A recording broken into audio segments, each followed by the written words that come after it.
Fala galera, tudo bem? Vamos falar então sobre a segunda rodada do Campeonato Brasileiro, seguindo aquele modelo que a gente já usou na rodada passada, pegando alguns tópicos para destacar, para pegar detalhes táticos de algumas das coisas que mais chamaram a atenção até aqui. Em primeiro lugar, convido o pessoal para participar nos comentários, para se inscrever no canal. Aliás, obrigado pelo pessoal que tem divulgado, tem participado, a gente já superou aí os 22 mil inscritos. E vamos começar falando então do aguardado duelo entre Sampaoli e Fernando Diniz, né? Um jogo que despertava a atenção de muita gente, a curiosidade de muita gente nesse Santos e Fluminense, pelos estilos dos treinadores. E aí tem muito também o lado das impressões, das sensações que ficam. Muita gente olhava para esse jogo e falava: Sampaoli contra Fernando Diniz. Vai ser um 4-4, 3-3, 8-8, que seja. Vai ser um jogo extremamente aberto. Mas não é bem por aí, né? Não são dois treinadores que tentam buscar irresponsabilidade, são treinadores que tentam dominar os adversários a partir de alguns conceitos parecidos. Isso tem a ver com ter a bola, com tentar se impor a partir da posse da bola, mas não necessariamente de ser vulnerável. Pode até ser uma consequência, o time até pode ter problemas e ficar vulnerável quando o modelo de jogo não funciona, quando você não se impõe totalmente. Mas acima de tudo era um jogo que teria como ponto-chave a maneira com que cada equipe se comportaria sem a bola. Até porque a batalha seria para ter essa iniciativa. E hoje o Santos é um time mais capaz, talvez mais completo, mas mais capaz de se adaptar a situações em que fique sem a bola, em que possa alternar um pouco a altura do campo em que vai marcar, a altura do campo em que as jogadas se iniciam também. Então, o Fluminense tinha a posse da bola para tentar elaborar desde a defesa, mas dificuldades para progredir. No primeiro tempo equilibrado, amarrado de certa forma, justamente por conta da marcação dos dois lados. O Fluminense começa marcando bem no campo de ataque, começa encaixando a marcação no campo de ataque, e o Santos encontra dificuldades. Da mesma forma, depois o domínio do Santos se dá muito pela marcação no campo de ataque, pela forma com que vai encurralando o Fluminense, que a partir do momento em que fica atrás no placar, perde a confiança e passa a perder ainda mais vezes a bola próximo da própria área, o que significa ceder a bola ao adversário com o time aberto e já sem precisar percorrer o campo inteiro para chegar ao gol. Aí a gente entra especificamente no duelo, falando especificamente das escolhas táticas dos dois treinadores para essa partida. Mas vamos lá então. Dá pra gente começar pelos laterais trabalhando por dentro. Então, se a gente for falar do Fluminense, que tem sido um time, Fernando Diniz talvez até se adapte menos aos adversários. Então, o Fluminense teria a posse de bola desde a defesa. Como progredir com essa bola? Esse é um desafio. Já tinha ficado claro contra o Goiás e em outros jogos. O ter a bola por ter a bola, posse da bola, não seria uma vitória para um dos times nessa partida. Poderia ser um indicativo de que o jogo poderia funcionar ou não, ou de que você estava marcando melhor ou não, pressionando mais ou menos. O Fluminense tinha a posse da bola, mas tinha dificuldade para progredir. Tem sido a principal saída o Caio Henrique partindo da lateral para armar por dentro, até para o Everaldo jogar bem espetado na ponta esquerda e acelerar a partir da qualidade e da capacidade de drible que tem. Então a gente já está falando aí de um lateral construtor por dentro, algo que é frequente para alguns treinadores em campeonatos europeus e tudo mais. Talvez o mais famoso por isso seja o Guardiola, usando o lateral por dentro. O Caio, até por ser um meio-campista, o Caio Henrique, tem mostrado essa capacidade. Contra o Goiás, a saída do Fluminense também já se dava por essa dupla, essa parceria. Caio Henrique por dentro e o Everaldo bem aberto. Pois bem, o Sampaoli se adaptou a isso colocando dois pontas bem abertos. Então era o Soteldo bem espetado na esquerda, o Rodrigo bem espetado na direita. E a primeira linha de 4 tinha a diferença das características dos jogadores, das funções dos jogadores também. Então pela esquerda era o Jorge, mas não que o Jorge fosse ser esse lateral ofensivo para abrir o campo. Pelo contrário, o Jorge atacou muitas vezes por dentro, enquanto do lado direito o Lucas Veríssimo inicia a partida também tendo espaço e campo para avançar. Então no momento sem bola o Santos se fechava com uma linha com 4, que tinha o Lucas Veríssimo batendo de frente com esse movimento que o Everaldo faria, e enquanto isso, para o Caio Henrique se projetar, o Santos já tinha nas costas dele o Rodrigo para tentar atacar esse espaço. Da mesma forma, o outro lado, o Gilberto seria uma arma importante, o Fernando Diniz usa os laterais abrindo o campo, se projetando. O Soteldo foi uma saída importante até pela qualidade para conduzir a bola, para driblar. A gente falou sobre isso na primeira rodada em que ele foi destaque contra o Grêmio, na estreia com vitória do Santos. E a batalha no meio-campo também estava muito bem definida, né? Então era um jogo da pressão. Quem tinha maior intensidade, maior coordenação para pressionar, para matar a saída de bola do adversário. e o Santos conseguiu, aos poucos, crescer nesse aspecto. Outro detalhe interessante é, além desses duelos dos trios de meio-campistas, né, um outro aspecto era o papel dos camisas 9, porque o Sacha iniciava essa marcação, já muitas vezes pressionando o zagueiro ou o Ayrton, e do outro lado o Luciano, que era esse atacante centralizado, também em alguns momentos iniciava essa marcação no setor do Pituca. Então, por vezes a gente enxergava quase que losangos dos dois lados.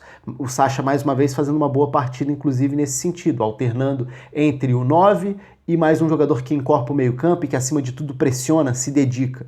E no segundo tempo, principalmente, aí o Sampaoli coloca o Vitor Ferraz para fazer esse papel do lateral pela direita, com maior naturalidade para avançar do que o Lucas Veríssimo, que até se mandou algumas vezes no início do jogo, e principalmente a partir das roubadas de bola no campo de ataque, o Santos mostra superioridade, cresce, domina o jogo. No fim das contas, o placar acabou sendo mais apertado, mas o Santos chegou a ter um período em que poderia ter feito 3-0, por exemplo, e o número de roubadas no campo de ataque mostra muito bem isso. Então o gráfico que mostra as roubadas de bola mostra, nesse caso, são as tentativas de desarme, não necessariamente os que significaram ficar com a bola depois, mas isso já é um sinal de como o Santos pressionou e marcou forte na intermediária, no momento do segundo passe ali da saída de bola. E o Fluminense se complicou nisso na segunda etapa.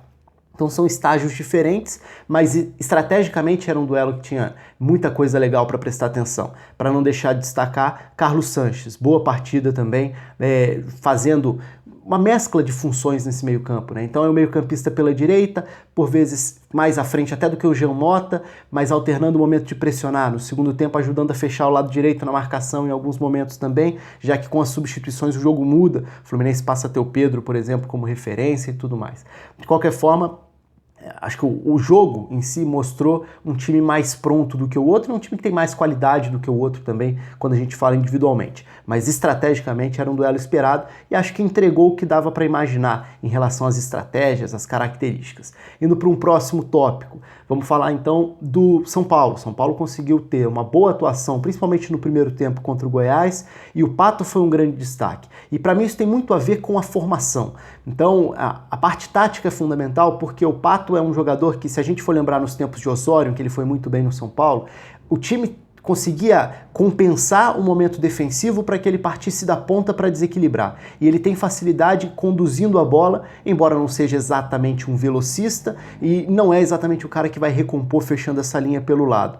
O que o Cuca tem tentado fazer? Trabalhar com o Pato por dentro. Mas a diferença do primeiro para o segundo jogo é muito gritante, porque o Pato na primeira partida como o 9 diante do Botafogo, é verdade que foi um jogo em que o São Paulo trocou menos passes, foi um jogo em que o São Paulo esperou o Botafogo se complicar com a bola na saída para a partir daí tentar alguma coisa. Contra o Goiás já foi diferente, mas a participação do primeiro jogo mostrava um Pato muito menos integrado ao time. E contra o Goiás a gente já viu um Pato lado a lado com o Toró funcionando muito melhor. E ter uma dupla de ataque ajuda a amenizar algumas dessas questões. O Pato é o 9 ou é o ponta? Nem uma coisa nem outra. O Pato pode ser esse segundo atacante que vai participar e vai combinar mais vezes com outros jogadores. Então a gente viu tabelas dele com o Antony, dele com o Igor Vinícius, que em muitos momentos atacou por dentro, inclusive, com o Tietê, com do outro lado o Everton fazendo esse papel.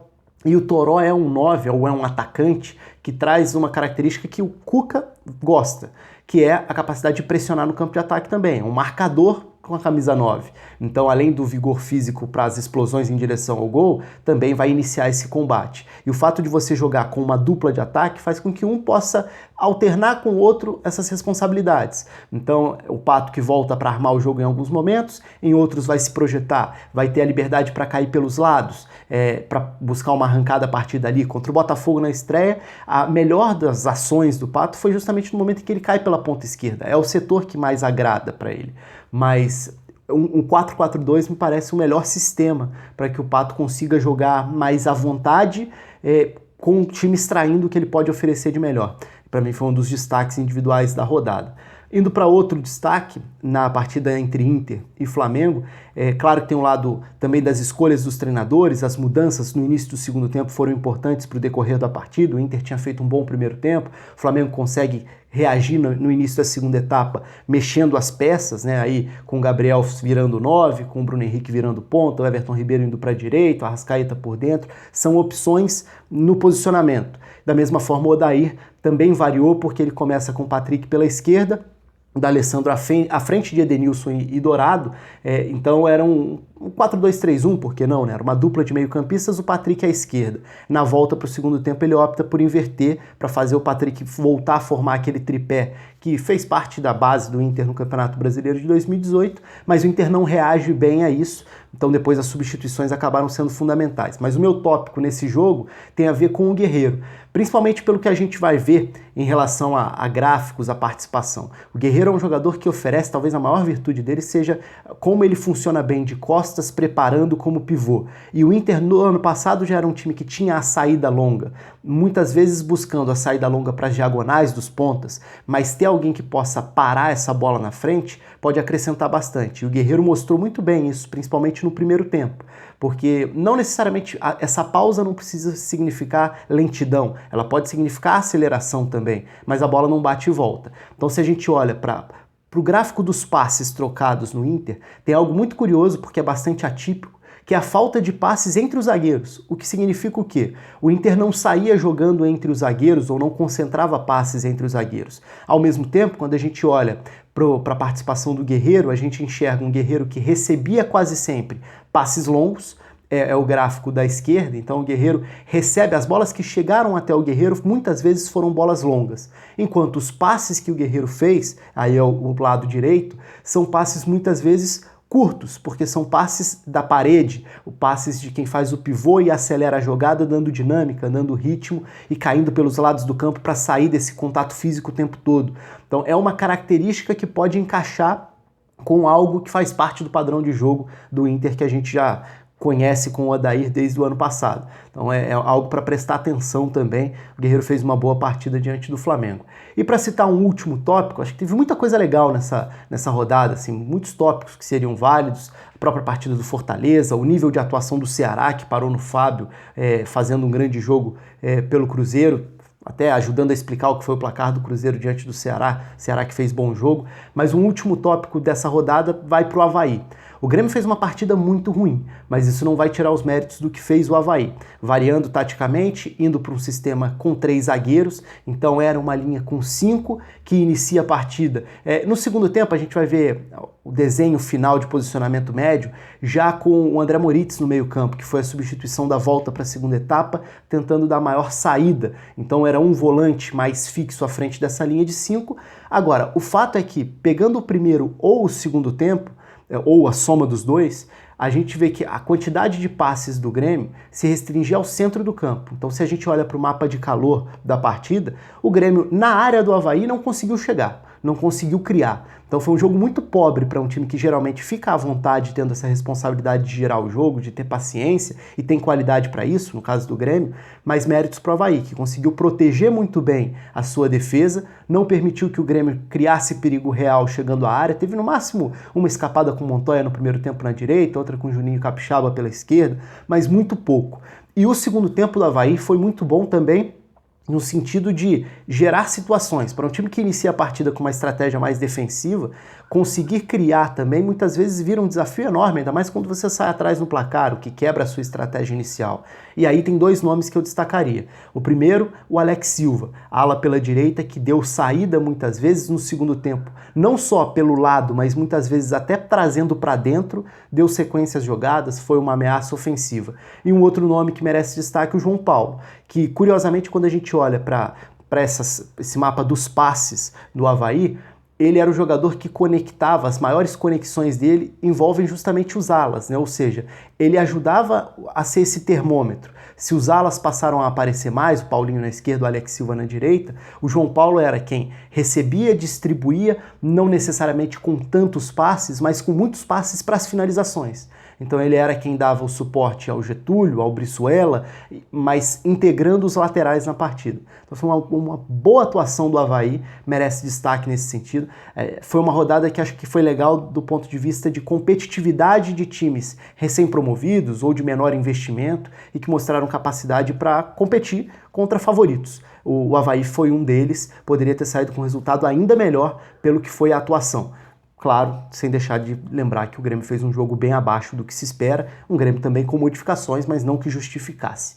Bom, por essa rodada é isso, conto com os comentários de vocês, com as curtidas, com as sugestões de assuntos também para as próximas rodadas, e aí a gente segue nesse modelo aqui, pegando alguns dos destaques, alguns tópicos de cada rodada, para poder destrinchar um pouco mais, para poder usar alguns gráficos, alguns elementos que possam ajudar a mostrar o que foi a partida, já que a gente não pode usar as imagens do jogo mesmo, os vídeos dos jogos, a gente tenta mostrar com alguns elementos gráficos. Um abraço a todos, até a próxima.